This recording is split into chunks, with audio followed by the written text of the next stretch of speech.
Bonjour, je suis frère Juan Pablo, frère de la communauté de Saint-Jean, mexicain. Et depuis 2010, je suis en mission à Saint-Jean-Espérance. C'est une association qui accueille des jeunes qui ont des problèmes d'addiction, toutes sortes d'addictions.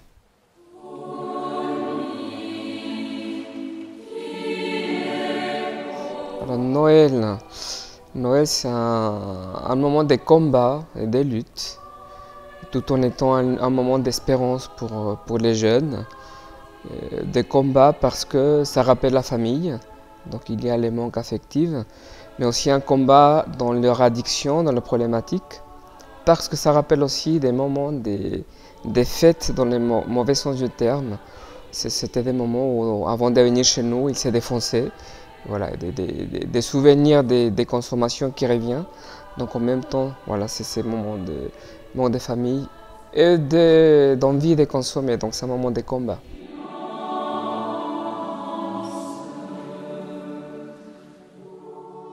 Oui, ça demande quand même une organisation. Pourquoi? Parce qu'on est très nombreux en fait. Comme fête en elle-même, c'est très simple. C'est le dîner de Noël, hein, un dîner festif, simple. Mais comme on est très nombreux, donc évidemment, il faut pas mal d'organisation pour savoir qui fait quoi. Donc il faut se mettre à l'avance déjà pour les menus, faire les courses, la décoration. Donc on a des jours particuliers, on fait la décoration de Noël. Et donc pour ça, il faut voir qui fait quoi. Donc penser à l'avance à les achats. Et aussi un moment très particulier pour Noël, c'est on se fait des cadeaux. Mais comme on n'a pas d'argent, donc c'est des cadeaux qu'on fait de nos mains. En fait, c'est des cadeaux qu'on fait par nous-mêmes. Et donc on appelle ça les Christkin. Et donc c'est un cadeau qu'on donne la nuit de Noël, mais la personne à laquelle on donne les cadeaux, bah, elle ne sait pas. Donc c'est juste que quelqu'un va lui faire un cadeau, mais elle découvre qui a prié pour elle le jour de Noël.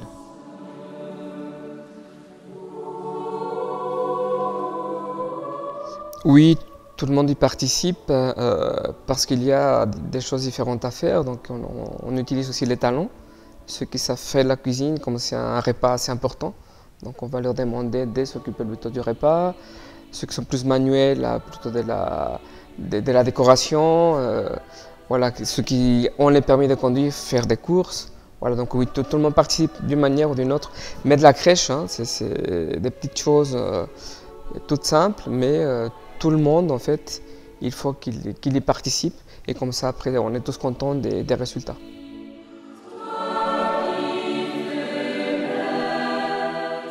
Alors, les souvenirs les plus marquants, c'était mon premier Noël à la Bretèche. On a deux maisons des jeunes toxicomanes, ici au Besse, à Pelvoisin, et une autre qui s'appelle la Bretèche à côté d'Angers. C'était mon premier Noël donc avec ces jeunes. Et on avait fait une petite pièce de théâtre et j'avais dansé, animé la soirée avec Fréjo Siméon, qui est aujourd'hui le responsable de l'autre maison. Et dans l'animation de cette soirée devant ces jeunes, ça m'a beaucoup marqué en fait. De voir que les jeunes finalement, ils arrivent à s'amuser, à être bien par des choses toutes simples. Donc les frères Jean Siméon et moi-même, on avait fait l'idiot, on avait fait des danses, des blagues, donc ça m'a beaucoup marqué.